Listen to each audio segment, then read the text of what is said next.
मोर आउ गोटे भिडियो रे आपण मन को बहुत बहुत स्वागत। तो आशा करुछि आपण माने समस्ते भलर थिबे। मो भी पूरापूरी भलर अच्छी। तो एटा देखि पारुथिबे हमर 19 तारिख अगस्त मासर 19 तारिखर ECCE डे अंकुर दिवसर बैठकर विवरणी मु नै कि आछि। तो विवरणीटा पढ़ी सुनैबा आगु मोर आपण मन को रिक्वेस्ट, जदि आपण माने मो चैनल रे फर्स्ट टाइम आसंती ताले मो चैनल को निहाती सब्सक्राइब कर देबे, बेल आइकन टाको जाकी देबे, ताले एही परि भाबरे इनफॉरमेशन वीडियो सब आपण पाई परिबे। आ जदि वीडियोटा को आपण को भल लागे तो गोटे लाइक करबा पई बिल्कुल भी भूलिबे नहीं, आ सांग मन को शेयर करि देबे। तो चलून ताले वीडियोटा स्टार्ट कर देबा। एटा देखंतु अद्यता 19/8/2024 रिख दिबा 1 घटिका समय रे अंगनवाड़ी केन्द्र बड़भंडु ठारे अंकुर दिवस ECCE डे पालन करा जाइथिला। आपनकर निजर अंगनवाड़ी केन्द्रर नाम एठी लिखिबे। उक्त दिवस रे 0 रु 6 वर्षर शिशुर अभिभावक, ग्राम शिक्षा कमिटीर मेंबर, गाँ कल्याण समितिर मेंबर, NGO सदस्य, SAG मेंबर, वार्ड मेंबर, शिक्षक शिक्षयित्री, जेजेबापा जेजेमा, ग्राम मुखिया, सुपरभाइजर, स्वास्थ्यकर्मी और सहकर्मी समस्ते बैठक रे सामिल होइथिले। आलोच्य विषय मु मोर परिवार एवं मोर गाँ। यार्ली चाइल्ड केयर एजुकेशन रे परिवार एक मुख्य भूमिका पालन करे। परिवार हेउछि शिशु मानकर प्रथम पाठशाला।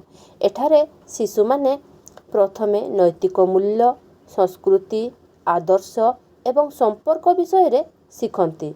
परिवार शिशुर दृष्टिकोण, व्यवहार, आचरण और दृढ़ता गढ़िबारे साहाय्य करे, जहा सेमानकर शिक्षा प्रक्रिया रे गुरुत्वपूर्ण भावे प्रभावित करे। शिशु को परिवार रे एक सुरक्षित परिवेश देबा।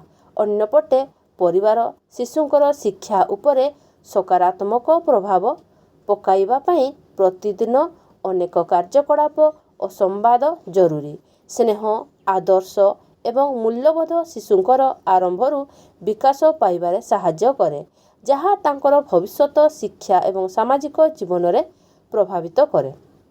गाँ एक सांस्कृतिक, सामाजिक और पारंपरिक परिवेश देइथाय, जेउठारे शिशु माने स्वाभाविक भावरे शिखिबार अनेक सुजोग पांती।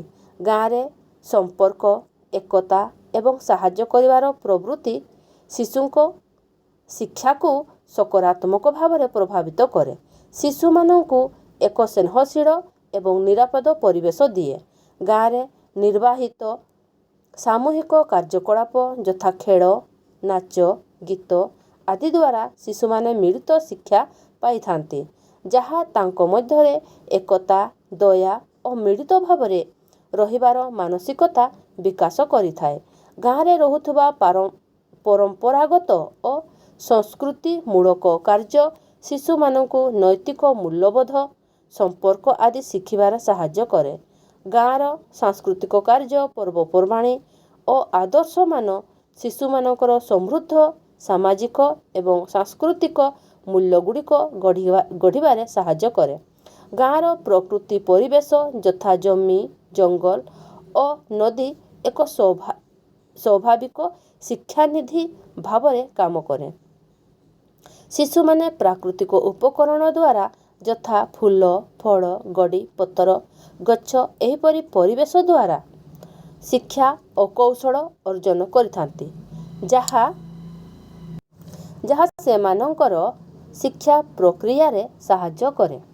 सेथिपाई परिवारंकर नियमित संपर्क, नेतृत्व एवं साहाय्य एवं गाँ एक प्राथमिक और अनुभूतिशील परिवेश प्रदान करे, जहा यार्ली चाइल्ड केयर एजुकेशन रे शिशु को साहाय्य करिबारे अत्यंत महत्वपूर्ण भूमिका ग्रहण करे।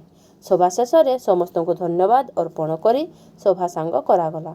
तो मु एही परि भाबरे लिखिछि। जदि आपनकर एठी आउरी किछि भी ऐड करिबार थाए ताले आपण करि परिबे, किछि प्रॉब्लम नहे। ठीक अछि, ताले रहुछि। देखा मोर नेक्स्ट वीडियो रे।